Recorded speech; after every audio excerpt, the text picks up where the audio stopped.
जब तू प्रार्थना करे तो तू गुप्त में बैठ, कोठरी में जा, यानी संसार के अंदर रहते हुए संसार की हर एक उन बातों से, हर एक उन कामों से, हर एक उन चीजों से अपने मन को पूरी रीति से बंद कर ले। तू ऐसी प्रार्थना मत कर जो प्रभु नहीं सुनता। कई बार हम प्रार्थना कर रहे हैं पर हमारे मन, हमारे हृदय कहीं और है। हम बैठे तो प्रभु के पास है, प्रार्थना तो प्रभु से कर रहे हैं, पर मन और हृदय के अंदर कुछ और विचार चल रहा है। चाहे तो वो बहन के प्रति हो, चाहे वो भाई के प्रति हो, चाहे किसी और के प्रति हो। यदि हमारा सोच, हमारा समझ उस प्रार्थना के अंदर नहीं है, हम शरीर के भाव से तो प्रभु के सामने है, पर हृदय हमारा कहीं और है, आत्मा कहीं और है, विचार कहीं और है, सोच कहीं और है, तो प्रार्थना प्रभु नहीं सुनेगा। हम बैठे तो प्रभु की ओर है, बैठे तो घुटने तो टेके हमने प्रभु के पास है, पर हमारा विचार कहीं और चल रहा है, ध्यान किसी और बात की ओर जा रहा है। प्रभु का वचन कहता है कि उस प्रार्थना का कोई प्रतिफल नहीं है, पर जब तू प्रार्थना करे तो गुप्त में जा, कोठरी बंद कर। कोठरी का मतलब ये नहीं कि घर के दरवाजे खिड़कियां बंद कर ले। कोठरी का मतलब है हर एक उन चीजों से, हर एक उन कामों से, हर एक उन बातों से जिन बातों में परमेश्वर नहीं चाहता कि आपका शरीर यहाँ पर, मन वहां पर हो, तो उन बातों से अपने मन, अपने ध्यान, अपने सोच को पूरी रीति से बंद करो। और जब प्रार्थना करने बैठे तो ऐसी प्रार्थना करो कि मैं और मेरा पिता, क्योंकि यीशु मसीह ने कहा जो मुझे देखता है वो पिता को देखता है, क्योंकि मैं पिता में और पिता मुझ में रहता है। जब हमारी प्रार्थना हो तो ऐसी हो कि पिता उस प्रार्थना को सुने। हमारी प्रार्थना ऐसी हो कि जब प्रभु सुने तो उसका उत्तर हमें मिले। अगर हम प्रार्थना कर रहे हैं और उसका उत्तर हमें नहीं मिल पा रहा, तो इसका मतलब हम शरीर के भाव से तो प्रभु के पास है, पर आत्मा हमारा कहीं और है। और वचन साफ कहता है कि वो ऐसी आराधना, ऐसी प्रार्थना करने वालों की खोज करता है जो आत्मा से और सच्चाई से उसकी प्रार्थना करें, उसकी आराधना करें। वो आत्मा सच्चाई से की हुई प्रार्थना, आराधना को ग्रहण करने वाला परमेश्वर है प्रियो। क्योंकि वह नहीं कहती, पवित्र वचन स्पष्ट कहता है कि तू जा और कोठरी में जाकर द्वार बंद कर, वो द्वार जो आज भी संसार के लिए खुला है। प्रार्थना कर रहे हैं पर हम ध्यान कहीं और लगा रहे हैं। उसने मुझसे ऐसे कहा, मैं ऐसे करूं, मैं वैसे करूं। नहीं, ये प्रार्थना नहीं है। तन और मन, पूरे विचार परमेश्वर के लिए, हम पूरी रीति से उसमें लिप्त हो जाएं, वो मुझ में और मैं उसमें खो जाऊं, जैसे यीशु पिता से प्रार्थना करता था। और वचन बताता है कि यीशु जब प्रार्थना करता था तो कलाम कहता है उसका पसीना लहू के समान गिरता था। उसकी ऐसी प्रार्थना होती थी कि वो भूल जाता सब बातों को, और जब वो प्रार्थना करता तो उसकी प्रार्थना यातना में बदल जाती थी। जब वो प्रार्थना करता तो सच में वो सब कुछ भूल कर प्रार्थना में लौलीन हो जाता था। और जब प्रार्थना करता तो उसके जो पसीने थे वो पसीना लहू बन जाता था प्रियो। प्रभु चाहता है उसकी प्रार्थना करने वाले ऐसी प्रार्थना करे, ऐसी उसकी आराधना करे जो आत्मा सच्चाई से हो। यीशु मसीह ने यही सिखाया कि जब तू प्रार्थना करे तो तू कोठरी में जा, द्वार बंद कर, और जो पिता तुझे गुप्त में देखता है वो सबके सामने तुझ पर तेरी प्रार्थना का असर प्रकट कर देगा। हालेलुया। क्योंकि मैं नहीं कहती, प्रभु का वचन कहता है प्रियो। पवित्र वचन एक बात को कहता है और वचन कहता है जब हम प्रार्थना करने के लिए प्रभु की हजूरी में बैठे तो सबसे पहले एक काम करना है। और क्या काम करना है? हम एक वचन को निकालें, मरकुस 11 और उसका हम 25वीं आयत को पढ़े। प्रभु का वचन क्या कहता है 25 और 26 को? और जब कभी तुम खड़े हुए प्रार्थना करते हो, हाँ, तो यदि तुम्हारे मन में किसी के प्रति कुछ विरोध हो तो क्षमा करो। आमेन, हालेलुया। सबसे पहली बात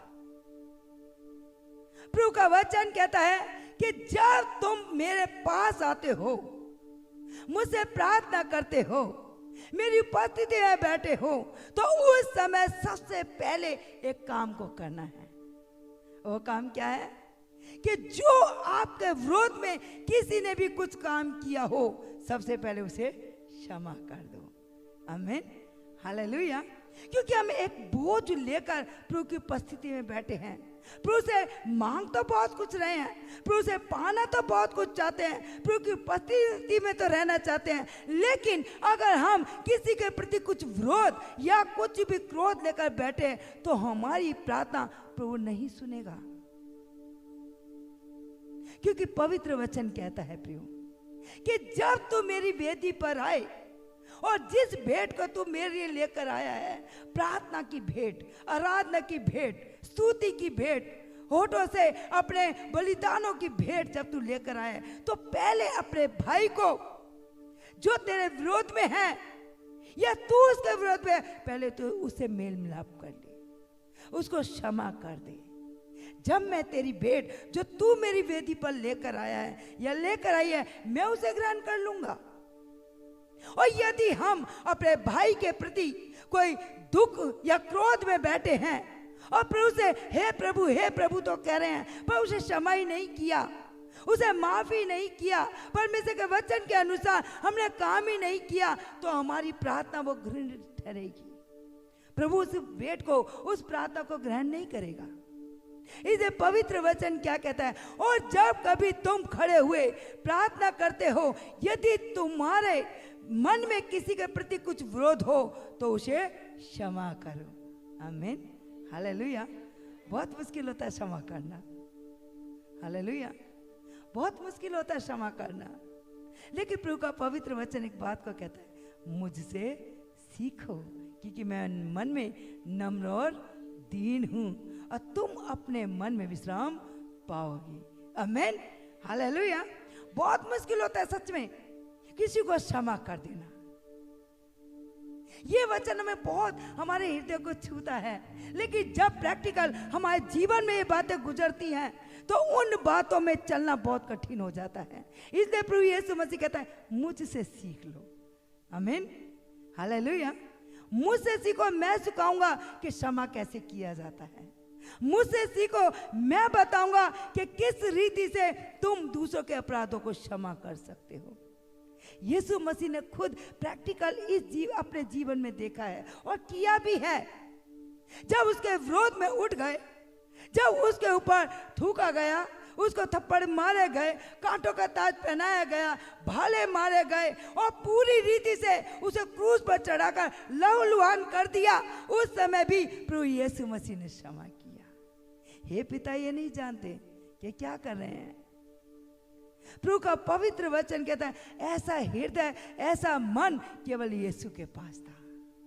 और वही प्रभु कहता है कि जब तुम मेरी वेदी पर आओ, प्रार्थना, स्तुति और बलिदानों को लेकर आओ, तो सबसे पहले किसी के प्रति कुछ क्रोध है या विरोध है, उसे क्षमा कर दो। आमीन, हालेलुया, हालेलुया। हम नहीं कर सकते, लेकिन प्रभु यीशु मसीह है जो हमें सिखाता है। मुझसे सीखो, बाइबल कहता है, मुझसे सीखो क्योंकि मैं नम्र और दीन हूं और तुम अपने मन में विश्राम पाओगे। आमीन, हालेलुया। अगर आज भी अपने जीवन में किसी के भी प्रति कुछ क्रोध लेकर आए हैं, विरोध लेकर आए हैं, कुछ भी किसी भी भाई या किसी बहन या किसी परिवार के प्रति आज भी जीवन में कुछ है, तो अपने जीवन से उसको क्षमा कर दो। आमीन, हालेलुया, हालेलुया। क्योंकि मैं नहीं कहती, वचन कहता है क्षमा कर दो। इसलिए कि तुम्हारा स्वर्ग के पिता भी तुम्हारे अपराधों को क्षमा करे। आमीन, हालेलुया। जब हम दूसरे के अपराधों को क्षमा करेंगे तो सच्चा प्रभु हमारे अपराधों को क्षमा करेगा। हालेलुया। और जब हमारे अपराध क्षमा होंगे तो सच्चे प्रियो, मैं आपको बताना चाहती हूँ कि आपके जीवन की जो प्रार्थना है वो सीधी परमेश्वर के स्वर्ग में पहुंचेगी। आमीन, हालेलुया। हन्ना भी जब हर साल अपने पति के साथ परमेश्वर के भवन में जाती थी, उसके मन में, उसके हृदय में उसकी सौत के प्रति कुछ बातें थीं जो उसको लगातार घात करती थी। उसकी सौत जो उसको कुड़ाती थी और मन में उसको उदासी थी, क्योंकि उसके कोई संतान नहीं था। और जब वो परमेश्वर की उपस्थिति में जाती, अपने पति के साथ जाती, तो वचन बताता है बहुत सारा भेंट परमेश्वर की उपस्थिति में चढ़ाती थी, बहुत सारा दान परमेश्वर की उपस्थिति में लेकर आती थी, सब कुछ करती थी। लेकिन परमेश्वर का वचन कहता है उस समय परमेश्वर ने उसकी प्रार्थना को ग्रहण नहीं किया। वो सब कुछ तो करती थी, पर कहीं ना कहीं अपने उस बहन के प्रति उसके मन में एक दुख था। प्रभु का पवित्र वचन कहता है एक दिन जब वो बहुत ज्यादा दुख से भर गई और जब वो परमेश्वर की उपस्थिति में बैठी, तो पवित्र वचन कहता है उसके होठ तो हिलते थे पर कोई शब्द बाहर नहीं निकला, क्योंकि परमेश्वर हमारे हृदय, हमारे जीवन की प्रार्थना को ग्रहण करता है, वो उसे कभी परमेश्वर के उपस्थिति में नहीं लेकर आई।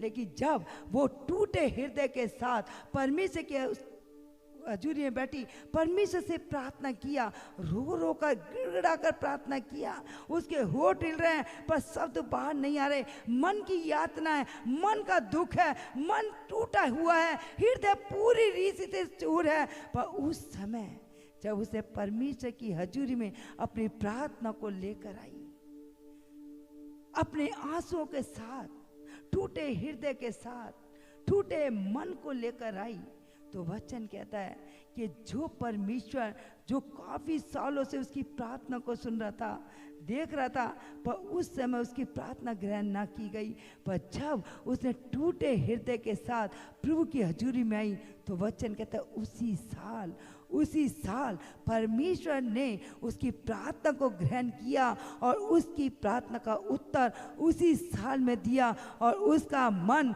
जो उदासी से भरा था, प्रभु का वचन कहता है उसकी उदासी, उसकी निराशा को दूर कर परमेश्वर ने उसकी आनंद और शांति से उसके जीवन को भर दिया। Hallelujah, hallelujah. कई बार प्रियो, हम प्रार्थना तो करते हैं पर कहीं ना कहीं अपने जीवन में किसी के प्रति विरोध के साथ, क्रोध के साथ, कुड़कुड़ाहट के साथ। प्रभु का वचन यहाँ पर स्पष्ट कहता है कि जब तू प्रार्थना करे तो पहले तो अपने भाई को माफ कर दे, क्षमा कर दे, क्योंकि पवित्र वचन कहता है लेखा लेना हमारा काम नहीं है, लेखा देना परमेश्वर का काम है।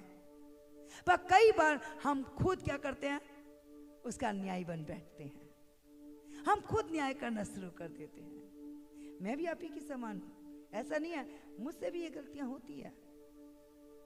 लेकिन पवित्र वचन एक बात को कहता है प्रियो, हाँ न्याय लेना, न्याय करना हमारा काम नहीं है, ये परमेश्वर का काम है। इसलिए परमेश्वर क्या कहता है कि तुम केवल प्रार्थना करो ऐसी कि तुम हर तरफ से अपने मन को बंद करो। मेरे बहन ने मुझसे क्या कहा, छोड़ दो उस बात को। मेरे भाई ने क्या किया, छोड़ दो उस बात को। उन बातों से अपने मन को पूरी रीति से बंद कर लो। कई बार हम प्रार्थना करने के समय अपनी खिड़की, दरवाजे सब कुछ बंद करते हैं। ये उस खिड़की दरवाजे की बात नहीं हो रही, ये उस खिड़की दरवाजे की बात हो रही है जिस जगह पर हमारे हृदय, हमारा मन परमेश्वर से प्रार्थना करने के लिए तैयार तो होता है, पर जब प्रार्थना करने बैठते हैं तुरंत हमारी सोच, हमारे विचारों में वो बातें आकर हम गढ़ बना लेती है, जिन बातों से प्रभु हमसे कहता है तू उन्हें क्षमा कर, पर हम क्षमा नहीं कर पाते, पर वो बातें हमारे हृदय में, हमारी सोचों में आकर गढ़ बनाती है। इसलिए याद रखें परमेश्वर का वचन क्या कहता है, जब तू प्रार्थना करे तो सबसे पहली बात तू अपने भाई को क्षमा कर, तब तेरा स्वर्गीय पिता जो तुझे देखता है वो तेरे अपराधों को क्षमा करेगा। आमीन, हालेलुया। और 26 क्या कहता है? और यदि तुम क्षमा ना करो हाँ। तो तुम्हारा पिता भी जो स्वर्ग में है तुम्हारा अपराध क्षमा ना करेगा। हालेलुया, स्पष्ट कहता है प्रभु। हालेलुया। अगर जो मैं कह रहा हूं अगर तुम वैसा नहीं करते और अगर तुम मुझसे प्रार्थना करते हो मेरे पाप क्षमा हो, तो मैं भी तुम्हारे पापों को क्षमा नहीं करूंगा। आमीन, हालेलुया। क्योंकि परमेश्वर हमारी सुनता है प्रियो। जिस खुदा की हम संतान है वो प्रभु हमारी प्रार्थना को सुनता है, वो हमें निरंतर देखता है, वो हमारे जीवन पर निरंतर अपनी नजर बनाए रहता है कि मेरा बेटा मेरी बेटी मेरे बच्चे मेरे प्रति चलते हैं या नहीं चलते, मैं जो बोलता हूँ वो काम करते हैं या नहीं करते। याद रखें वो परमेश्वर निरंतर हमें देखता रहता है। हम प्रार्थना कर रहे हैं पर हमारी प्रार्थना नहीं सुनी आ रही, क्यों? क्योंकि हमने उसके शब्द को पूरा नहीं किया। और यदि हम उसके शब्द को पूरा करते हैं, हम अपने भाइयों को अपनी बहनों को क्षमा करते हैं, अपने परिवार को क्षमा करते हैं, अपने विरोधियों को माफ करते हैं, तब परमेश्वर जो स्वर्गीय है वो हमारी प्रार्थना को ग्रहण करेगा और हमारी प्रार्थना को ग्रहण कर हमारे जीवन में अद्भुत रीति से काम कर देगा। आमीन, हालेलुया, हालेलुया। क्योंकि प्रभु का पवित्र वचन कहता है जिस नाप से तुम नापते हो उसी से वो भी हमें नापेगा। आमीन, हालेलुया, हालेलुया। यदि हम उसके सुनने के बाद ऐसा काम नहीं करें तो हमारे पाप क्षमा नहीं होंगे, और यदि हम माफ करें तो हमारे पाप क्षमा होंगे। आमीन, हालेलुया। क्योंकि मैं नहीं कहती, प्रिय परमेश्वर का कलाम स्पष्टता से कहता है, क्योंकि प्रभु का पवित्र वचन यह एक बात को कहता है। अगर हम लुका और उसका हम जाएं प्रभु का वचन में 18, तो वहां पर प्रभु का वचन एक बात को कहता है। लुका 18 उसका हम 10 से 14 तक पढ़ें। प्रभु का वचन क्या कहता है? दो मनुष्य मंदिर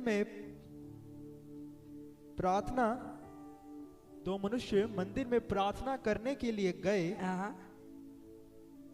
एक फरीसी था और दूसरा चुंगी लेने वाला। हालेलुया। यहाँ पर दो व्यक्तियों की बात हो रही है प्रियो, यहाँ पर दो व्यक्तियों की बात हो रही है। अभी मरकुस में भी हमने दो विचारों को सुना। यदि माफ करोगे तो तुम्हारे लिए माफी होगी, और यदि तुम माफ ना करोगे तो तुम्हारी भी क्षमा नहीं किया जाएगा। यहां पर परमेश्वर का वचन एक बात को कह रहा है, और वचन क्या कह रहा है? दो मनुष्य मंदिर में गए, प्रभु की उपस्थिति में गए, और क्या करने? प्रार्थना। आमीन, हालेलुया, हालेलुया। क्या करने गए? प्रार्थना करने। और वचन बताता है एक फरीसी था और दूसरा चुंगी लेने वाला, इंटरेस्ट लेने वाला, ब्याज लेने वाला। वह कलाम यहाँ कुछ कहता है, और क्या कहता है? आगे पढ़े। फरीसी खड़ा होकर अपने मन में यो प्रार्थना करने लगा, हे परमेश्वर, मैं तेरा धन्यवाद करता हूँ कि मैं दूसरे मनुष्य के समान अंधेर करने वाला, अन्यायी और व्यभिचारी नहीं, और ना इस चुंगी लेने वाले के समान हूँ।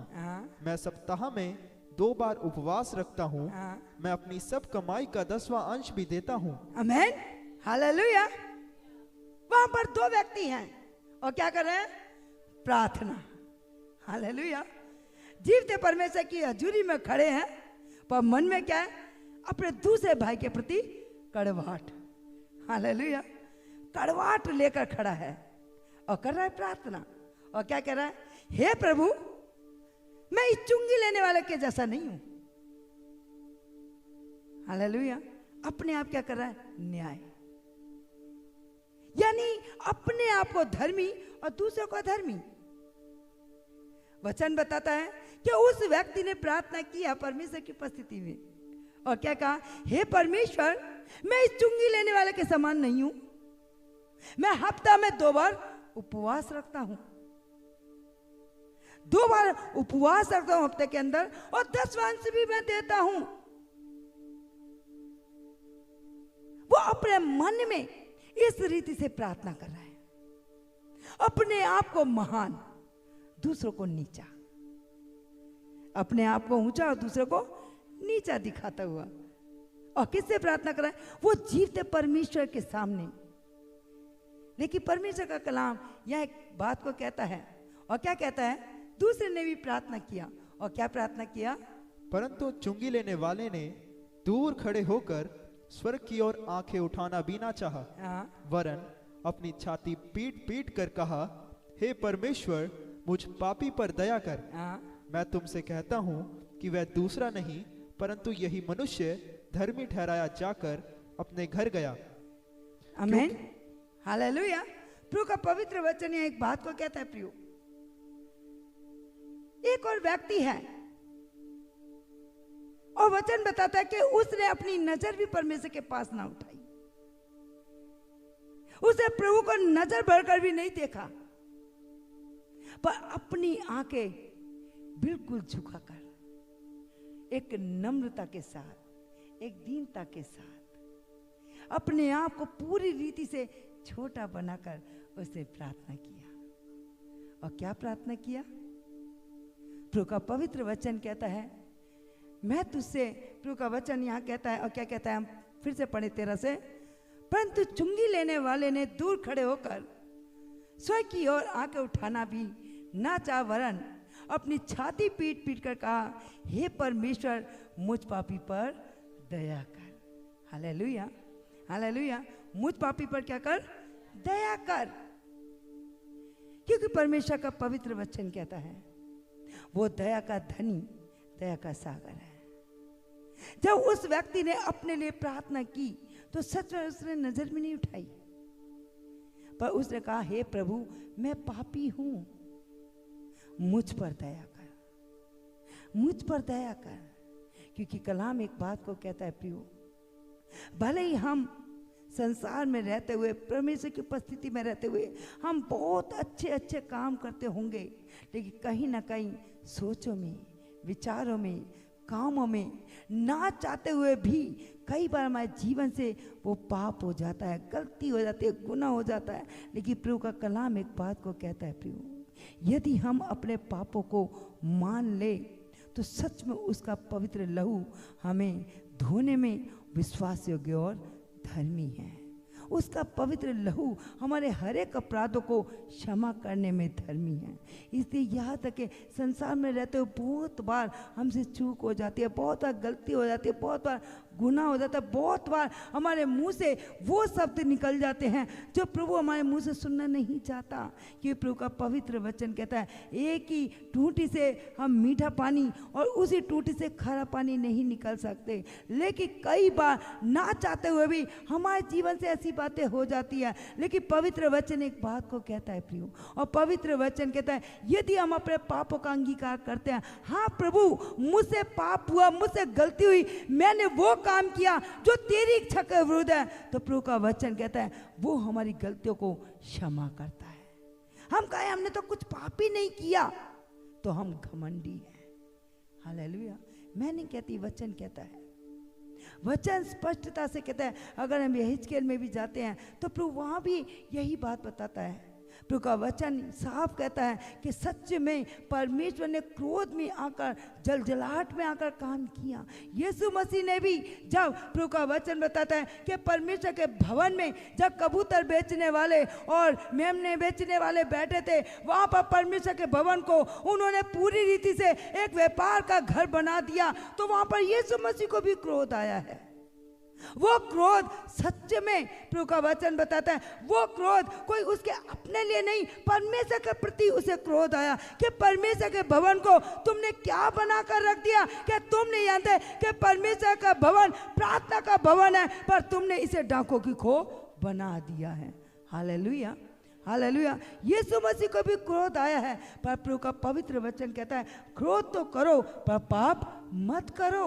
यहाँ पर दूसरा व्यक्ति यही प्रार्थना कर रहा है, चुंगी लेने वाला। हालेलुया। एक व्यक्ति ने कहा मैं इसके जैसा नहीं हूँ, ये तो इंटरेस्ट लेता है, ये तो ये काम करता है, ये तो वो काम करता है, पर अपने आप को उसने बताया मैं तो 10वां अंश भी देता हूँ, मैं तो हफ्ता में 2 बार उपवास भी रखता हूँ, मैं इसके जैसा नहीं हूँ। हालेलुया। पर वचन यहाँ क्या कहता है, उसी व्यक्ति ने जिसने इंटरेस्ट लिया, चुंगी ली, उसने अपनी नजर भी परमेश्वर के पास ना उठाई, पर अपनी नजर पूरी रीति से नीचे झुकाते हुए परमेश्वर के सामने अपनी विनती और प्रार्थना को रखा और कहा, हे प्रभु मुझ पापी पर दया कर। हालेलुया। प्रभु का पवित्र वचन कहता है कि परमेश्वर ने उसी व्यक्ति की प्रार्थना को सुन लिया। हालेलुया। यहाँ तक के प्रियो, परमेश्वर का पवित्र वचन एक बात को कहता है, हम किसी का न्याय नहीं कर सकते, वो कैसा है कैसा नहीं प्रभु बेहतर जानता है। कि प्रभु का पवित्र वचन कहता है वो धर्मी और अधर्मी दोनों पर मैं बरसाने वाला परमेश्वर है। तो हम कौन होते हैं किसी के ऊपर भी दोष लगाने वाले। हालेलुया। इसलिए यहाँ तक है प्रभु का पवित्र वचन क्या कहता है, और वचन कहता है, परंतु चुंगी लेने वाले ने दूर खड़े होकर स्वर्ग की ओर आंखें उठाना भी ना चाहा, वह अपनी छाती पीट पीट कर कहा, हे परमेश्वर मुझ पापी पर दया कर। आमीन। हालेलुया। और आगे, मैं तुमसे कहता हूँ कि वह दूसरा नहीं परंतु यही मनुष्य धर्मी ठहराया जाकर अपने घर गया। आमीन। हालेलुया। परंतु परमेश्वर का वचन कहता है वो पहले वाले ने जो प्रार्थना की, परमेश्वर ने उसकी प्रार्थना को नहीं सुना, क्योंकि उसे दूसरे पर दोष लगाते हुए प्रार्थना किया।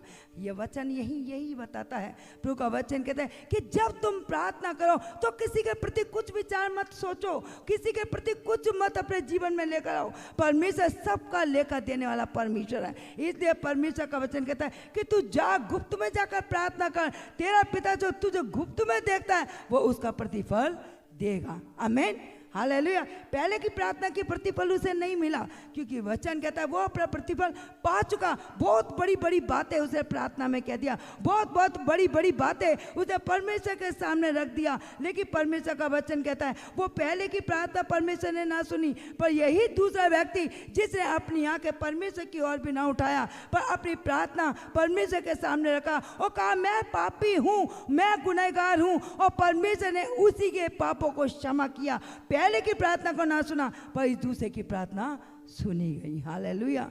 इसलिए यहाँ तक के प्रियो कि जब हम प्रार्थना करें तो किसी के प्रति कुछ कुड़कुड़ाहट ना लेकर बैठे, उसके लिए ऐसा उसके लिए वैसा नहीं। प्रभु का पवित्र वचन कहता है जब हम गुप्त में प्रार्थना करते हैं तो प्रभु उन बातों को सबके बीच प्रकट करने वाला परमेश्वर है। हालेलुया। क्योंकि मैं नहीं कहती, प्रिय परमेश्वर का पवित्र वचन एक बात को कहता है। अगर हम यशायाह की पुस्तक अध्याय 38 में जाते हैं तो वहाँ प्रभु का पवित्र वचन कुछ कहता है। ये प्रार्थना करने का असर है प्रियो। जब प्रार्थना परमेश्वर के सम्मुख पहुँचती है तो परमेश्वर जिंदगियों को बदल देता है। हालेलुया। क्योंकि प्रभु का कलाम यहाँ कहता है, और प्रभु का वचन कहता है यशायाह 38 और उसका अगर हम 1 से 5 तक पढ़ें तो यहाँ पर एक व्यक्ति के बारे में लिखा है। और क्या लिखा है हम पढ़ें। उन दिनों में हिजकिय्याह ऐसा रोगी हुआ कि वह मरने पर था। तब आमोस के पुत्र यशायाह नबी ने उसके पास जाकर कहा, यहोवा यूं कहता है, अपने घराने के विषय जो आज्ञा देनी हो वह दे, क्योंकि तू ना बचेगा और मर ही जाएगा। हालेलुया। परमेश्वर का वचन एक बात को बताता है। यहाँ पर एक राजा है और जिसका नाम है हिजकिय्याह, और वचन बताता है कि हिजकिय्याह के जीवन में कैसी बीमारी आ गई। वो बीमारी उसके मरने के लिए था, मृत्यु के लिए था, पर परमेश्वर ने अपने नबी यशायाह को उसके पास भेजा, और यशायाह ने परमेश्वर के उस शब्द को जो परमेश्वर ने उसे कहने के लिए भेजा, यशायाह ने उसको बताया कि देख जो बीमारी तेरे जीवन में है तो इस बीमारी से बचेगा नहीं, मर जाएगा। इसलिए तू अपने घराने से, अपने बच्चों से, अपने फैमिली से जो बातें करनी हो वो तू सब कर ले, क्योंकि अब तू नहीं बचेगा। प्रभु का कलाम एक बात को कहता है प्रियो, परमेश्वर हमारे दिन को जानता है। जिस दिन हम पृथ्वी पर आते हैं उस दिन से लेकर जब तक का हमारा जीवन इस पृथ्वी पर है, उन सारे दिनों को केवल परमेश्वर जानता है, क्योंकि उसके बगैर हम एक घड़ी भी सांस नहीं ले सकते। जब वो लेना चाहे तो उसे कोई छीन भी नहीं सकता। परमेश्वर का वचन कहता है जब हिजकिय्याह के पास यशायाह नबी आया और उसे सारी बातों को बताया तो प्रभु का वचन आगे कुछ कहता है, और क्या कहता है हम आगे पढ़ें। तब हिजकिय्याह ने दीवार की ओर मुंह फेर कर यहोवा से प्रार्थना करके कहा, हे यहोवा, मैं विनती करता हूँ, स्मरण कर कि मैं सच्चाई और खरे मन से अपने को तेरे सम्मुख जानकर चलता आया हूँ, और जो तेरी दृष्टि में उचित था वही करता आया हूँ। हाँ। और हिजकिय्याह बिलक बिलक कर रोने लगा। हालेलुया। वचन यहाँ एक बात को बता रहे प्रियो, परमेश्वर हिजकिय्याह के जीवन को जानता है और वो जानता है कि जो बीमारी इसके शरीर में लगी है अब ये मृत्यु के लिए है, वो बचेगा नहीं।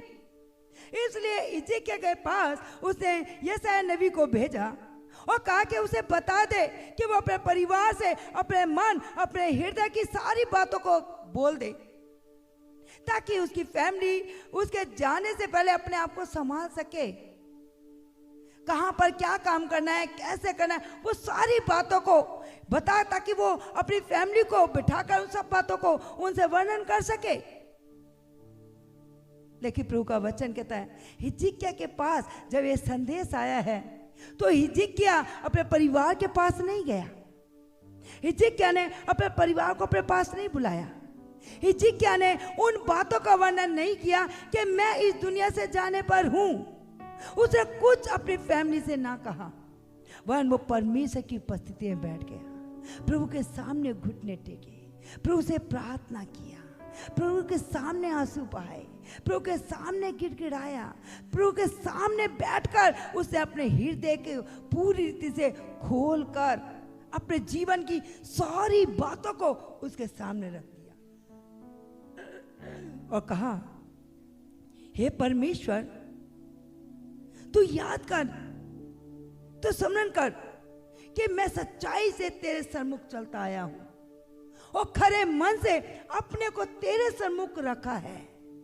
उसे अपने जीवन में एक भरोसा है, विश्वास है कि प्रभु मैं तेरे सामने जब आया तो सच्चे मन के साथ आया, खराई के साथ आया हूं। तू बेहतर जानता है, क्योंकि तेरा वचन कहता है मेरा उठना बैठना तू सब कुछ जानता है।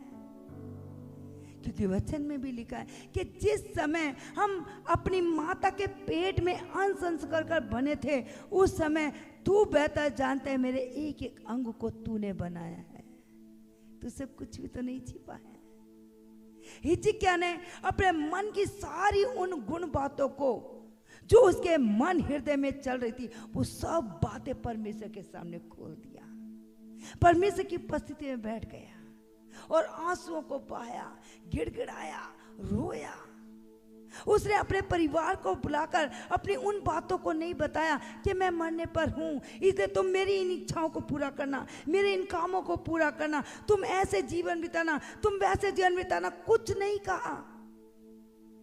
पर वो परमेश्वर की हजूरी में बैठा है प्रियो, और वचन बताता है कि जब हम परमेश्वर की हजूरी में प्रार्थना करने के लिए बैठते हैं, हृदय को खोल कर बैठते हैं, मन की सारी बातों को परमेश्वर के सामने रखते हैं, तो प्रभु हमारी प्रार्थना का उत्तर देता है।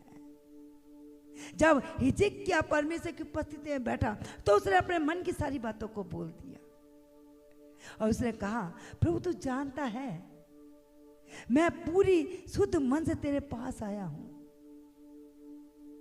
तू जानता है खरे मन के साथ अपने को तेरे सम्मुख जानकर चलता आया हूं, और जो तेरी दृष्टि में उचित था वही किया है।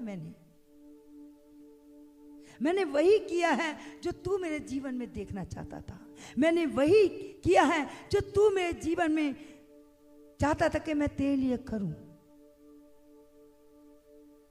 जब उसने अपने मन की बातें, हृदय की बातें परमेश्वर के सामने का आंसू बहाया, गिड़गिड़ाया, रोया, तो पवित्र वचन कहता है वो बिलक बिलक का परमेश्वर की उपस्थिति में बैठा, और परमेश्वर का वचन आगे कुछ कहता है, और क्या कहता है 4 में, तब यहोवा का यह वचन यशायाह के पास पहुंचा। हालेलुया। प्रभु का कलाम कहता है जब परमेश्वर ने हिजकिय्याह की प्रार्थना को सुना तो परमेश्वर ने अपने इरादे को बदल दिया। हालेलुया। अपनी उन बातों को बदल दिया जो हिजकिय्याह के लिए था। पहले परमेश्वर ने कहा हिजकिय्याह अब नहीं बचेगा पर मर जाएगा, लेकिन जब परमेश्वर के सामने हिजकिय्याह बैठा, गिड़गिड़ाया, रो रो कर प्रार्थना किया, विनती किया और अपने को परमेश्वर की सम्मुख लेकर बैठा, तो परमेश्वर ने उसकी प्रार्थना को सुन लिया। और जब उसकी प्रार्थना को सुना, फिर परमेश्वर ने यशायाह नबी को दोबारा अपने पास बुलाया, बुला के फिर परमेश्वर ने उससे कुछ कहा। वचन कहता तब यहोवा का ये वचन यशायाह नबी के पास पहुंचा। हालेलुया। हालेलुया। फिर दोबारा परमेश्वर का वचन यशायाह के पास पहुंचा है प्रियो। परमेश्वर का पवित्र वचन कहता है, वो दुख देकर पछताने आ रहा परमेश्वर है। प्रभु का पवित्र वचन कहता है प्रियो, यदि हम अपने मन को फेरते हैं, प्रार्थना में इस रीति से अपना जीवन बिताते हैं, तो प्रभु का पवित्र वचन कहता है, यदि परमेश्वर हमारी हानि के लिए भी सोचता है ना, तो उसे बदल देता है। मैं नहीं कहती, वचन कहता है, वचन बताता है। जब यशायाह उसके पास उसका परमेश्वर का वचन पहुंचा, तो वचन यहाँ पर कुछ कहता है। और क्या कहता है प्रभु का वचन? जाकर हिजकिय्याह से कहे कि तेरे मूल पुरुष दाऊद का परमेश्वर यो कहता है। आमीन, हालेलुया। अब परमेश्वर जिसने कहा कि तू मर जाएगा, लेकिन वही परमेश्वर फिर यशायाह के द्वारा एक संदेश को भेज दिया। हालेलुया। और क्या संदेश भेजा? वचन कहता है, जाकर हिजकिय्याह से कह कि तेरे मूल पुरुष दाऊद का परमेश्वर यहोवा यूं कहता है। और क्या कहता है? हम पढ़े, मैंने तेरी प्रार्थना सुनी और तेरे आंसू देखे हैं। आमीन, हालेलुया, हालेलुया। वचन क्या कहता है? मैंने तेरी प्रार्थना सुनी और तेरे आंसुओं को देख लिया है। हालेलुया। याद रखे प्रियो, वो परमेश्वर जो हिजकिय्याह के आंसुओं को देखा है, हन्ना के आंसुओं को देखा है, हन्ना की प्रार्थना को सुना है, हिजकिय्याह की प्रार्थना को सुना है, तो क्या वो परमेश्वर आपकी प्रार्थना को नहीं सुनता? क्या वो परमेश्वर आपके आंसुओं को नहीं देखता? क्या वो परमेश्वर आपके गिड़गिड़ाहट को नहीं देखता? वो देखता है, वो सुनता है। परमेश्वर का पवित्र वचन एक बात को कहता है प्रियो, और परमेश्वर का वचन कहता है, जब परमेश्वर ने हिजकिय्याह के आंसुओं को देखा है, उसकी गिड़गिड़ाहट की प्रार्थना को सुना है, तब परमेश्वर ने अपने विचार जो उसके प्रति था और बताया कि तू इस मृत्यु में, इस बीमारी से मर जाएगा, तब परमेश्वर ने उसके आंसुओं को देखा, उसकी गिड़गिड़ाहट को देखा, उसकी विनतियों को सुना, तब परमेश्वर ने यशायाह को बुलाया। प्रियो याद रखिए, प्रभु का पवित्र वचन कहता है, जब हम परमेश्वर की सुनकर परमेश्वर के पीछे चलते हैं, तो परमेश्वर हमारे लिए अपनी मन को बदल देगा। हालेलुया। अपनी इच्छा को बदल देगा। क्योंकि मैं नहीं कहती, परमेश्वर का वचन कहता है, जब नूह के समय में भी जब लोग पाप से भर गए और इतना विरोध, इतना पाप उनके जीवन में आ गया कि परमेश्वर को दुख हुआ, और परमेश्वर ने एक बात को कहा कि जाकर उन लोगों को बता कि मन फिराएं, पापों से पश्चाताप करें। लेकिन उन लोगों ने नूह की कुछ ना सुनी। 120 साल तक वचन बताता है, नूह प्रचार करता रहा, पापों से मन फिराओ, पश्चाताप करो, मन को फेर लो, परमेश्वर, सच्चे परमेश्वर की ओर अपने जीवन को बिताओ। पर उन्होंने कुछ ना सुना। नूह के विरोध में उन्होंने सोचा ये तो बुराई है, बुजुर्ग हो चुका है, लेकिन उसकी ना सुनी। 120 साल तक प्रभु का वचन कहता है नूह प्रचार करता रहा, पर नूह की एक बात ना सुनी। वचन बताता है उस पृथ्वी के ऊपर केवल नूह और नूह का परिवार था जो पवित्र था, जो परमेश्वर की सुनता था, परमेश्वर की आज्ञा में बना रहता था, परमेश्वर के पीछे चलता था। प्रभु का पवित्र वचन कहता है जब नूह ने 120 साल तक प्रचार करता रहा, पर लोगों ने जब उसकी बातों पर विश्वास ना किया, मन ना फिराया, पश्चाताप ना किया, और अपने जीवन में केवल अपने उसी बातों में बने रहे जिसमें वो अपना जीवन बिताते थे, पाप में पड़े रहे। प्रभु का पवित्र वचन कहता है परमेश्वर को दुख हुआ कि जिस इंसान को परमेश्वर ने अपनी समानता में बनाया, पर वही मनुष्य परमेश्वर की इच्छा को पूरा ना करते हुए अपनी मन की रीति पर चल रहे हैं, पाप से भरा हुआ जीवन बिता रहे हैं। परमेश्वर को दुख हुआ। परमेश्वर ने अपने वचन को उस जगह पर पूरा किया क्योंकि उन्होंने मन नहीं फिराया। परमेश्वर को दुख हुआ, और वचन कहता है वो 40 दिन 40 रात निरंतर वो आकाश से और पानी का, प्रभु का वचन कहता है आकाश से बारिश, और प्रभु का वचन कहता है पृथ्वी से वो जल के सोते फूट निकले। और जब ऐसा हुआ तो वचन बताता है केवल एक ही परिवार था, नूह का परिवार, जो परमेश्वर के अधीन था, परमेश्वर की सुनता था, परमेश्वर के पीछे चलता था, परमेश्वर की आज्ञा को मानता था। वचन कहता है कि उस पृथ्वी के ऊपर केवल नूह का परिवार बचा, बाकी सारी सृष्टि सबकी सब नष्ट हो गई, खत्म हो गई। प्रभु का पवित्र वचन कहता है जब परमेश्वर ने देखा सब कुछ खत्म हो गया, तब परमेश्वर पछताया और परमेश्वर ने कहा अब जब ये मनुष्य इस दुनिया से चले गए, आपकी बार मैं ऐसा अपना क्रोध को ना भड़काऊंगा। यहां तक के प्रियो, परमेश्वर दुख देकर पछताने वाला परमेश्वर है। वो नहीं चाहता कि उसके लोग, उसके बचाए हुए, उसके चुने हुए लोग दुख में जीवन बिताएं। वो नहीं चाहता कि वो समस्या में जीवन बिताएं। वो नहीं चाहता कि वो पापों में जीवन बिताएं। इसलिए पवित्र वचन यहां बताता है प्रियो, हिजकिय्याह के पास जब संदेश आया कि तू इस बीमारी से मर जाएगा, पर और अपने परिवार को सारी बातें बता दे, पर वो परिवार के पास नहीं गया, परिवार से बातें नहीं किया, पर वो परमेश्वर की हजूरी में बैठा, परमेश्वर से प्रार्थना किया, परमेश्वर के सामने आंसू बहाए, परमेश्वर के सामने गिड़गिड़ाया, परमेश्वर के सामने रोया। और वचन कहता है वही परमेश्वर जिसने नबी यशायाह को भेजकर उसके पास संदेश भेजा, प्रभु का वचन कहता है फिर परमेश्वर ने उसकी आंसू को देखा, उसकी गिड़गिड़ाहट को सुना, उसकी विनती प्रार्थना को देखा। वचन बताता है फिर परमेश्वर ने अपनी उन बातों से वो पलटा और परमेश्वर ने फिर उसके जीवन में एक बात को भेजा कि जाकर तू हिजकिय्याह को बता दे कि तेरे आंसू मैंने देख लिए, तेरी प्रार्थना मैंने सुन ली, तेरे गिड़गिड़ाहट के वो शब्दों को मैंने देखा है। प्रभु का पवित्र वचन कहता है जब यशायाह नबी उसके पास गया तो वचन कहता है 1 साल नहीं, 2 साल नहीं, 3 साल नहीं, वरन प्रभु का वचन कहता है 15 साल आयु और परमेश्वर ने हिजकिय्याह की बढ़ा दिया। हालेलुया। यहाँ तक के प्रियो वो परमेश्वर का वचन कहता है उसे आश्चर्य काम करने में आनंद आता है। हालेलुया।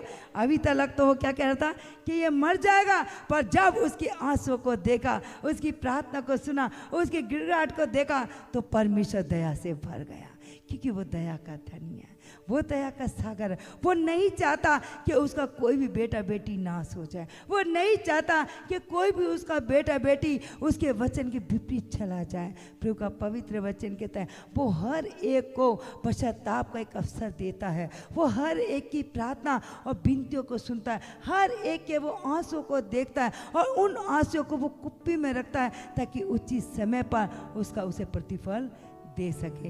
हिजकिय्याह के आंसू को परमेश्वर ने देख लिया। फिर मैं बताना चाहती हूँ परमेश्वर वो जो दया का सागर है, जिसने हन्ना की प्रार्थना को सुन लिया, जिसने उस व्यक्ति वो चुंगी लेने वाले की प्रार्थना को सुन लिया, भले ही वो पाप करता था, भले ही वो इंटरेस्ट लेता था, भले ही वो लोगों का वो पैसा हर कर बैठ जाता था, मार कर बैठ जाता था, लेकिन परमेश्वर के सामने जब उसने अपने घुटने टेके और दया की भीख मांगी और कहा कि प्रभु मुझ पर दया कर, तो प्रभु ने उसकी प्रार्थना को सुना। वो परमेश्वर आज भी हमारी प्रार्थना को, हमारी विनतियों को सुनने वाला परमेश्वर है, क्योंकि उसका वचन कहता है ना तो मेरे हाथ छोटे हुए कि मैं ना तुम्हें छू सकूं और ना मेरे कान इतने बहरे हुए कि मैं तुम्हारी सुन ना सकूं। हालेलुया। वो परमेश्वर कल आज और युग युग एक सा है, वो कभी नहीं बदलता। वो चाहता है कि उसके बेटे बेटियां ऐसी प्रार्थना करें ताकि वो उनकी प्रार्थना को सुने और उसकी प्रार्थना को उन्हें उत्तर देने पाए, क्योंकि पवित्र वचन कहता है वो परमेश्वर ने हन्ना की प्रार्थना को उत्तर दिया क्योंकि उसने टूटे हृदय के साथ प्रभु की उपस्थिति में बैठी। हिजकिय्याह की प्रार्थना को सुना क्योंकि उसने आंसू बहाते हुए परमेश्वर की उपस्थिति में बैठकर प्रार्थना किया। प्रभु का पवित्र वचन कहता है वो आज भी आपकी प्रार्थना सुनने के लिए सामर्थ्य है, उसके लिए कोई भी काम कठिन नहीं है। हालेलुया। उसे चाहिए एक ऐसा व्यक्ति जो उसके जीवन में परमेश्वर की इच्छा पूरी हो। वो ना तो दाएं मुड़े ना बाएं मुड़े, केवल परमेश्वर की सुने, परमेश्वर की इच्छा को पूरा करें। जब परमेश्वर की इच्छा हम पूरा करते हैं तो परमेश्वर भी अपने वचन के अनुसार हमारे जीवन में अपनी इच्छाओं को पूरा करेगा। हालेलुया। क्योंकि उसके लिए कोई भी काम कठिन नहीं है, क्योंकि प्रभु का पवित्र वचन एक बात को कहता है। अगर हम मत्ती 6:7 पढ़ते हैं तो वहां पर यही लिखा है कि तुम अन्य जातियों के समान बकवास करके प्रार्थना मत करो। हालेलुया। प्रभु का पवित्र वचन कहता है वो सोचते कि उनके बहुत बोलने के द्वारा सुनी जाएगी। हालेलुया। पर परमेश्वर का वचन मत्ती 6:8 कुछ कहता है, और क्या कहता है लास्ट में हम पढ़ें, इसलिए तुम उनके समान ना बनो, क्योंकि तुम्हारा पिता तुम्हारे मांगने से पहले ही जानता है कि तुम्हारी क्या क्या आवश्यकताएं हैं। हालेलुया। वो जानता है कि तुम्हें किन किन चीजों की जरूरत है। हालेलुया। क्योंकि प्रभु का पवित्र वचन कहता है तुम्हें ये कहने की जरूरत नहीं है प्रभु तुम मुझे कपड़ा दे। वो जानता है, वो जानता है मेरे बेटों को कपड़े की जरूरत है, वो जानता है मेरे बेटों को खाने की जरूरत है, वो जानता है तुम्हारे जीवन की सारी जरूरतें हैं। इसलिए वो कहता है उन पक्षियों को देख लो, ना बोते हैं ना काटते हैं, तभी तुम्हारा स्वर्गीय पिता उन्हें भर पेट खिलाता है। तो क्या तुम उनसे ज्यादा मूल्य नहीं रखते? तुम उनसे ज्यादा कहीं मूल्यवान हो। इसलिए अपने जीवन की अपनी वैल्यू को जाने, अपने जीवन की वैल्यू को जाने, हम हैं कौन। इसलिए परमेश्वर का पवित्र वचन यहाँ स्पष्टता से कहता है।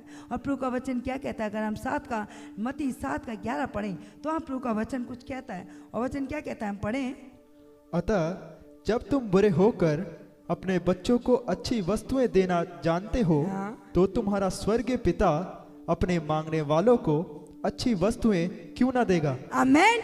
हालेलुया। क्योंकि वचन यहाँ साफ कहता है प्रियो, जब हम अपने बच्चों को अच्छी वस्तुएं देना चाहते हैं तो हमारा स्वर्गीय पिता जो स्वर्ग से हमारी सुनता है, हमें देखता है, तो क्या वो हमारी मांगने के द्वारा हमारी जरूरतों को पूरा ना करेगा? वो 100% पूरा करेगा। पर कब? जब हम उसके वचन में बने रहेंगे। हालेलुया। हमने सुना कि तुम्हें प्रार्थना किस रीति से करना चाहिए। तुम किसी के प्रति बुरा सोचकर प्रार्थना मत करो, पर अपने जीवन में उन बुरी बातों से अपने मन को बंद करो, अपनी सोचों को बंद करो, अपने विचारों को बंद करो। केवल प्रभु के लिए अपने मन को खोलो, प्रभु के लिए अपने आप को समर्पित कर दो कि जब मैं प्रार्थना करूं तो प्रभु सच में तू मुझ में और मैं तुझ में नजर आऊं।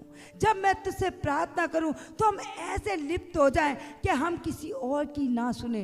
रोकने वाला आपको रोकेगा, भड़काने वाला आपको भड़काएगा, पर आप मत सुने, केवल परमेश्वर की सुने कि परमेश्वर आपके जीवन में क्या चाहता है। इसलिए परमेश्वर का कलाम कहता है कि संसार के बुरे माता पिता होकर तुम अपने बच्चों को अच्छी वस्तुएं देना चाहते हो, तो क्या तुम्हारे स्वर्गीय पिता तुम्हारे मांगने के द्वारा सब कुछ ना देगा?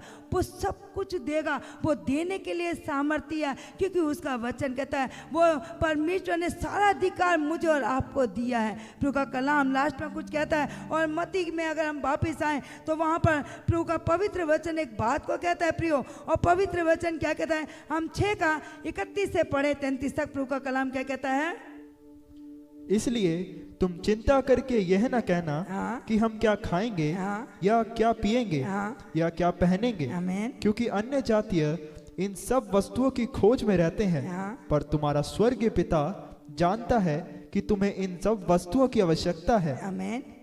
इसलिए पहले तुम परमेश्वर के राज्य और उसके धर्म की खोज करो, तो ये सब वस्तुएं भी तुम्हें मिल जाएंगी। आमेन। हालेलुया। कोई बहुत बड़ा काम नहीं करना। परमेश्वर आपसे कोई कठिन सेवा नहीं चाहता। परमेश्वर आपसे कोई कठिन परिश्रम नहीं कराना चाहता। केवल वो एक ही बात कहता है कि तुम किसी बात की चिंता मत करो। चिंता करना ही सबसे बड़ा पाप है। अगर आज भी हम चिंता कर रहे हैं तो हमें अपने पिता पे भरोसा नहीं है। अगर हमें अपने पिता पे भरोसा है तो चिंता छोड़ दो। मत सोचो हम क्या खाएंगे, मत सोचो हम क्या पहनेंगे, मत सोचो मेरे बच्चों का क्या होगा, मत सोचो हमारे बच्चों का फ्यूचर कैसे बनेगा, मत सोचो मेरे हस्बैंड को जीवन में कैसे काम होगा। सारी चिंता परमेश्वर के हाथों में सौंप दो। प्रभु का वचन कहता है, अगर हम फिलिपियों में जाते हैं 4:6 भी पढ़ते हैं तो वहां पर भी यही प्रभु का पवित्र वचन कहता है, किसी बात की चिंता मत करो, केवल तुम्हारी प्रार्थना और विनती परमेश्वर के सम्मुख उपस्थित किए जाएं। कई बार हम अपने जीवन में चिंताओं को लेकर इस रीति से बैठ जाते हैं कि हम प्रभु से प्रार्थना करना बंद कर देते हैं। प्रभु की हजूरी में बैठना बंद कर देते हैं, प्रभु से प्रार्थना कर कर उसे कुछ कहना बंद कर देते हैं। हम अपनी समझ, अपनी बुद्धि को लेकर चलते हैं, और जहां पर हम अपनी बुद्धि चलाते हैं वहां हम गिर जाते हैं। इसलिए प्रभु का वचन नीति वचन 3:5 भी इसी प्रकार कहता है कि तू अपनी समझ का सहारा ना ले, वह संपूर्ण मन से यहोवा पर भरोसा रख, उस पर भरोसा रख, विश्वास रख। जिसने तुझे बुलाया है, जिसने तेरा नाम लेकर तुझे अपनी उपस्थिति में लेकर आया, वो जानता है कि तुम्हारी क्या क्या जरूरतें हैं, वो जानता है कि तुम्हें किन चीज़ों की जरूरत है, तुम्हारी इच्छाएं क्या है। वो समय पर वो सारी इच्छाओं को पूरा भी करेगा, क्योंकि परमेश्वर का कलाम कहता है।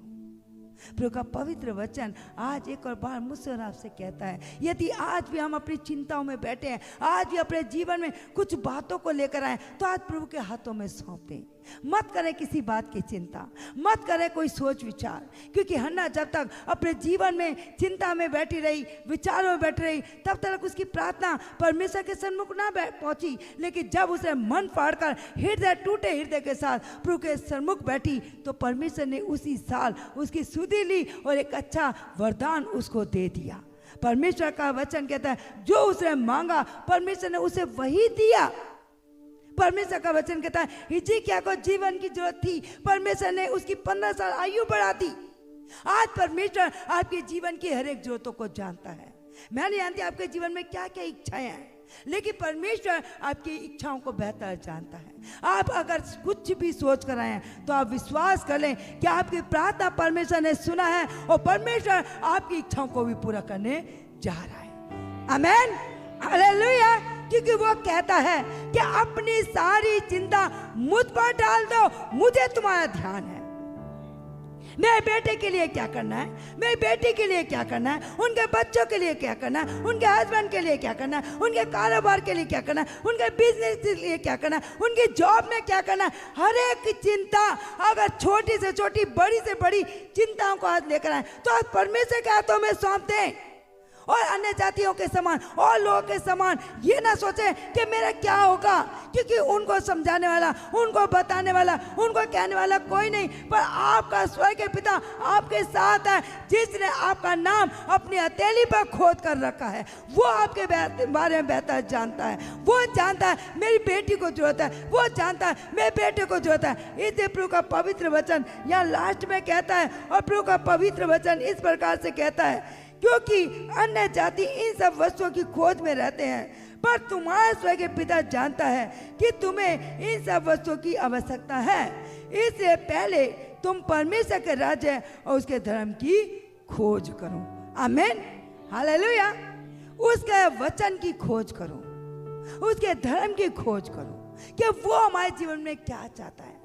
अगर हिजकिय्याह परमेश्वर के उस शब्द को सुनकर ये यशायाह नबी ने कहा तो मर जाएगा, तो वो अपने परिवार को बुलाकर अपने मन की बातें कर सकता था, पर उसने ऐसा नहीं किया, क्योंकि वह जानता है कि मनुष्य से मुझे कुछ नहीं मिलेगा। इसलिए वो अपनी पत्नी को नहीं बुलाया, बच्चों को नहीं बुलाया, अपने लोगों को नहीं बुलाया, पर वो खुद परमेश्वर की हजूरी में बैठा, क्योंकि वो जानता है कि जो जीवन देने वाला प्रभु है, यदि मैं उसके पास बैठूंगा तो उससे मुझे वो मिलेगा जो कोई संसार का व्यक्ति मुझे दे नहीं सकता। हालेलुया। इसलिए प्रभु का वचन एक बात को कहता है, हिजकिय्याह जब परमेश्वर की हजूरी में बैठा तो 15 साल आयु परमेश्वर ने बढ़ा दिया। वही परमेश्वर आपके जीवन में, आपके कामों में, आपके परिवार में एक सफलता देने के लिए सामर्थ्य है। केवल उसके धर्म और उसके राज्य की खोज करो, तो सारी वस्तुएं, आज जो कुछ भी आप अपने जीवन में लेकर आए हैं, आप अपने परिवार के लिए लेकर आए हैं, आप अपने बच्चों के लिए लेकर आए हैं, आप अपने पति के लिए लेकर आए हैं, आप अपने बिजनेस के लेकर आए हैं, आप अपने और किसी भी बात के लिए लेकर आए हैं, तो परमेश्वर का कलाम आज हर एक उस व्यक्ति से जो परमेश्वर के वचन को सुन रहे हैं, जो परमेश्वर के वचन में अपना मन, अपना हृदय, अपना जीवन को खोलकर बैठे हैं, प्रभु का पवित्र वचन एक बात को कहता है, केवल तुम मेरे धर्म और राज्य की खोज करो तो तुम सारी इच्छाएं जो आज तुम्हारे जीवन में वो प्रभु यीशु मसीह आपके जीवन में पूरी कर देगा, क्योंकि उसके लिए कोई भी काम कठिन नहीं। वो जीवन को देने वाला, वो परमेश्वर, राजाओं का राजा और स्वर्ग के पिता, हमारी प्रार्थना को सुनने वाला, हमारे जीवन की जरूरतों को पूरा करने वाला परमेश्वर है। प्रियो, आइए हम अपने जीवन को परमेश्वर के सम्मुख लेकर आए, क्योंकि परमेश्वर है जो हमारी प्रार्थना को सुनता, परमेश्वर है जो हमारी इच्छाओं को पूरा करता। वही परमेश्वर का कलाम कहता है कि किसी बात की चिंता ना करो, केवल प्रार्थना विनती परमेश्वर के सम्मुख लेकर आए। वो परमेश्वर आपके आंसुओं का प्रतिफल देने के लिए, आपकी प्रार्थना का उत्तर देने के लिए वो सर्वशक्तिमान परमेश्वर इस जगह पर मौजूद है, क्योंकि उसने कहा जहाँ 2 या 3 उसके नाम में एकत्रित होते वो उनकी प्रार्थना को सुनता है। आइए हम अपने जीवन को प्रभु के सम्मुख लेकर आए। आज प्रियो, आप अपने जीवन में जितनी बातों को लेकर आए हैं, जितनी प्रार्थना को लेकर आए हैं, जितनी विनतियों को लेकर आए हैं, जिस बोझ के नीचे आए हैं, आज वो सारा बोझ यहोवा पर डाल दो, क्योंकि प्रभु का पवित्र वचन कहता है, हे बोझ सहते हुए लोगों, मेरे पास आओ, मैं तुम्हें विश्राम दूंगा, मैं तुम्हें शांति दूंगा, मैं तुम्हारी प्रार्थना को सुनूंगा, मैं तुम्हारी मन्नतों को पूरा करूंगा, मैं तुम्हारी विनती और प्रार्थना को सुनूंगा और उसके अनुसार मैं तुम्हारे जीवन में काम करूंगा। वो सर्वशक्तिमान परमेश्वर, राजाओं का राजा, प्रभुओं का प्रभु, आपकी विनती प्रार्थना को सुनने के लिए वो स्वर्ग से अपने जीवन में, वो प्रभु का कलाम कहता है, वो स्वर्ग से आपके जीवन में उत्तर देने के लिए सामर्थ्य है। आइए प्रिय, हम अपने जीवन को प्रभु के सामने खोलें, अपने हाथों को स्वर्ग की ओर उठाएं और प्रभु के सामने प्रार्थना करें। हालेलुया। और राजाओं के राजा, प्रभुओं के प्रभु, सब शक्तिमान परमेश्वर, अनुग्रहकारी, दया के सागर, दया के धनी, तू जो था, जो है और जो आने वाला है, तेरा नाम पवित्र है। प्रभु, नूह के समय में भी आपने काम किया प्रभु, आपने हन्ना के समय में भी काम किया, आपने हिजकिय्याह के जीवन में काम किया, आपने वो प्रभु जो चुंगी लेने वाला व्यक्ति था उसकी प्रार्थना को सुना, आपने उसके जीवन में काम किया।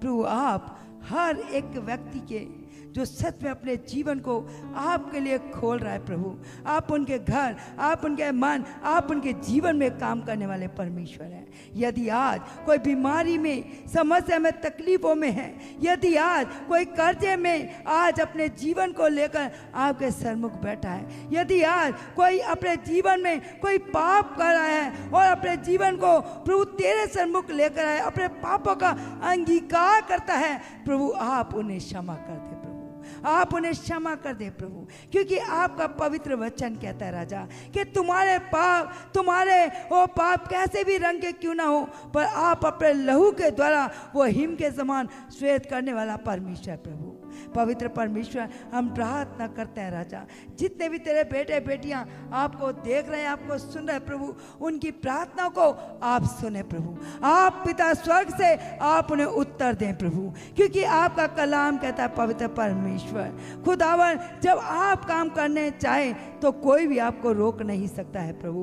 पिता, मैं मांगती हूँ लॉर्ड, इसी समय हर एक बीमारी का बिस्तर मसीह यीशु तुझ में चंगाई में बदल जाए प्रभु, हर एक वो कर्जे की दीवार मसीह यीशु तेरे नाम में गिर जाए और तेरा आनंद, तेरा शांति, तेरा अनुग्रह उनके जीवन पर हो जाए प्रभु। पवित्र आत्मा, हम प्रार्थना करते हैं राजा, बहुत कुछ करने पर भी आज घर में कुछ नहीं बच पाता प्रभु, पर आज भी अपना जीवन वो समस्या, दुखों में और चिंताओं में बिता रहे हैं प्रभु।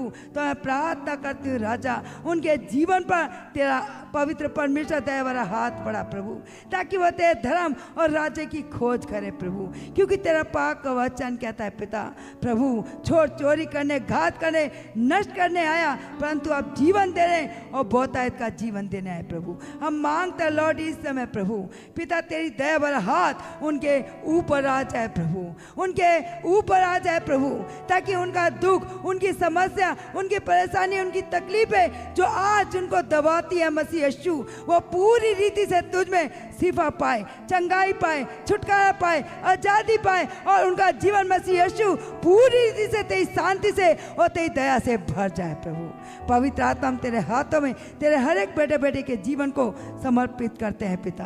पवित्र आत्मा अगर कोई पिता अपने जीवन में पवित्र परमेश्वर अगर डॉक्टरों ने कहा कि खुदावन हालेलुया उनके किसी के भी शरीर के किसी भी पार्ट में प्रभु कोई भी ऐसी समस्या है, रसौली है या खुदावन पथरी है या खुदावन कोई भी गांठ है प्रभु मसीह यीशु तेरे नाम से हम प्रार्थना करते हैं पिता। हर एक वो गांठ, हर एक वो रसौली, हर एक वो पवित्र आत्मा पथरी मसीह यीशु तेरे नाम से शरीर को छोड़कर जाने पाए प्रभु। यीशु के नाम में चली जाए प्रभु, यीशु के नाम में चली जाए प्रभु। तेरा सीधा बड़ा हाथ उनके जिंदगियों में आ जाए प्रभु पवित्र आत्मा, क्योंकि खुदावन तू पिता डॉक्टर का डॉक्टर, प्रभुओं का प्रभु है पिता। हम प्रार्थना करते हैं राजा इसी समय आपका अद्भुत काम उनकी जिंदगियों में हो रहा है प्रभु, आपका एक अद्भुत काम उनकी जिंदगियों में हो रहा है लॉर्ड। हम आपका धन्यवाद देते हैं राजा, एक बड़ी गवाही के लिए आप अपने लोगों को खड़ा कर रहे हैं राजा। हम आपका धन्यवाद देते हैं प्रभु, क्योंकि आपने कहा है पिता कि जो प्रार्थना इस भवन में की जाएगी मैं उसे सुनूंगा प्रभु, मैं स्वर्ग से सुनकर उसका उत्तर दूंगा। हम विश्वास करते हैं पिता आपका उत्तर उनके जिंदगी में होने जा रहा है प्रभु। आपकी चंगाई आ रही है एक बड़ी उत्तर के साथ, एक बड़ी गवाही के साथ इस कलीसिया में और इस जगह पर एक बड़ा काम होने जा रहा है लॉर्ड। हम विश्वास करते हैं राजा, क्योंकि तेरा वचन कहता है प्रभु, तेरा वचन जीवित है, तेरा वचन सदा ठहरने वाला है, तेरा वचन प्रभु जिंदगियों को बदलता है, तेरा वचन है प्रभु। हम तेरा धन्यवाद देते हैं कि आपने जितने भी लोगों ने आपसे प्रार्थना किया आपने सुना है प्रभु और आपने उत्तर हाँ और आमीन में दिया है। आपका धन्यवाद प्रभु पवित्र परमेश्वर, हम आपको धन्यवाद देते हैं राजा। आपने हमारी प्रार्थना को सुना और एक बड़ी गवाही के लिए खुदावन इस कलीसिया में आपके लोग उठ खड़े हो रहे हैं प्रभु, उठ खड़े हो रहे हैं प्रभु, उठ खड़े हो रहे हैं प्रभु। पवित्र आत्मा हम देख पा रहे हैं प्रभु सच में बहुत सारे लोग जो सच में दुख और चिंताओं में हैं, आप उनकी परिस्थितियों को बदल रहे हैं प्रभु, आप उनकी परिस्थितियों को बदल रहे हैं प्रभु और एक बड़ा छुटकारा उनके जीवन में आपकी सामर्थ के द्वारा आ रहा है प्रभु, आपकी सामर्थ के द्वारा आ रहा है प्रभु। एक बड़ा छुटकारा आ रहा है प्रभु, एक बड़ा छुटकारा आ रहा है प्रभु, एक बड़ा छुटकारा आ रहा है प्रभु। आपका धन्यवाद प्रभु, आपका धन्यवाद प्रभु, आपका धन्यवाद प्रभु। इस मिनिस्ट्री के अंदर पिता अपने लोगों के अंदर आप एक बड़े बदलाव को ला रहे हैं पिता, आपका एक बड़ा बदलाव होने जा रहा है प्रभु। हम आपका धन्यवाद देते हैं राजा। महान परमेश्वर, मैं आपकी दासी एक और बार आपके सामर्थी हाथों में आपके हर एक बेटे बेटियों को उनकी जिंदगियों को तेरे सामर्थी हाथों में सर के बाल से पैर के नखून तक तेरे पाक लहू में छिपाते हुए पिता पुत्र पवित्र आत्मा के नाम में आशीष करते हैं प्रभु, चंगाई छुटकारा बोलते प्रभु, आजादी करती प्रभु। धन्यवाद करती पिता अपने प्रार्थना सुनो, प्रभु यीशु के नाम से इस विनती प्रार्थना को मांगते हैं, आमीन।